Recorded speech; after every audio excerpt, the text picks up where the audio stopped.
Pour réussir dans l'entrepreneuriat, il faut apprendre des autres. C'est hyper important. Et je vais donner un exemple de ce que moi j'ai appris en discutant avec le patron de Lily Gray. C'est une enseigne qui vend tout le marketing des produits autour de Harry Potter. Et c'est un mec super sympa qui est le patron. Et je discutais avec lui une bonne heure et demie, tu vois.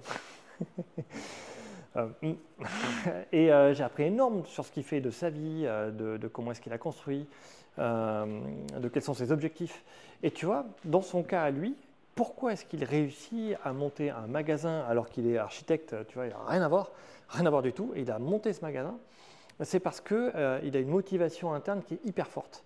Et sa motivation interne, c'est qu'il veut créer un lieu super sympa, en termes d'idées, en termes de représentation, pour que sa fille puisse s'éclater, pour qu'elle puisse vraiment se projeter dans un univers créatif.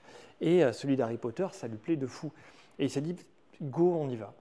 Go, je me jette à corps perdu, j'y vais. Il bosse déjà 5 jours par semaine, et les 2 jours qui restent, c'est ces jours où il est au magasin. Alors, tu vois, sa femme, elle est tolérante, hein, voilà. Et après, je ne sais pas comment il organise son temps pour gérer ses enfants et être là et être présent. Mais je peux te jurer que s'il a le temps de monter un magasin pour ses enfants, c'est qu'à côté, il a su organiser sa vie pour pouvoir se permettre de passer du temps avec ses enfants. Parce que ça servira à quoi sinon de créer un endroit sympa si tu n'es pas avec lui. Donc, tu vois, ses enfants sont la motivation principale qui le pousse à essayer de se dépasser pour créer un truc hyper sympa. Et voilà ce qu'on apprend de lui. Qu'est-ce qu'il dit? L'erreur 1, il avait bossé avec Ralph Lauren, je crois, si je ne me trompe pas, dans la discussion qu'on a eue. Et il me disait, le truc 1, tu vois, c'est où mettre les choses pour le vendre.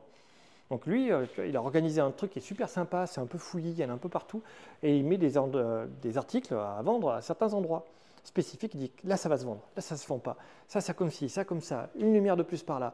Il a créé des mécanismes rigolos, tu vois, trucs de Quidditch. Donc il a fait des tours, il a fait des balais qui circulent. Ça fait un peu un jeu à l'ancienne, c'est génial. Et toi, il me dit, moi, ce que je voulais faire, c'est avant tout créer une ambiance hyper sympa, où je me dis, ma fille, quand elle vient là, elle va adorer, et elle va vouloir y passer du temps, elle va vouloir tout regarder, tout toucher, et c'est avec cette idée-là, en fait, qu'il a construit son magasin. Et c'est pas avec l'idée d'être rentable, hein. C'est avec l'idée de faire un truc qui va être génial.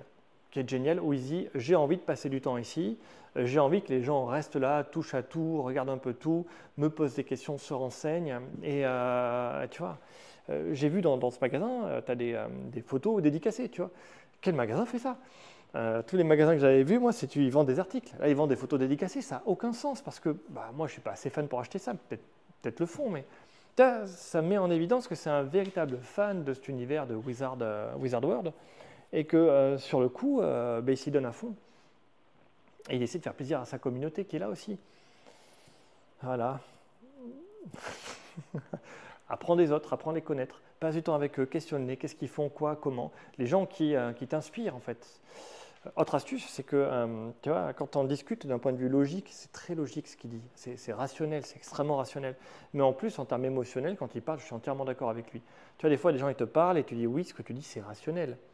Mais en termes d'émotion, il y a un trouble cognitif. Je ne suis pas d'accord. Mes émotions me disent que ça ne va pas. Ça, c'est un truc qui te guide. Il faut le garder en tête. Ça, c'est très important. Il faut que, à la fois, ta rationalité, ton intelligence, tes capacités d'analyse, mathématiques, soient en phase avec tes émotions, qui représentent quelque part tes instincts et ta capacité à t'adapter en permanence. Voilà, les émotions, l'instinct, c'est la somme de tes raisonnements. Et donc, il faut que la somme de tes raisonnements intuitifs soit accordée avec tes raisonnements rationnels. Et le mieux que tu as à faire pour apprendre, c'est questionner les gens, connaître leur vie, pourquoi ils font ci, ça, comment ils s'y prennent, leur demander des détails. Je m'arrête là.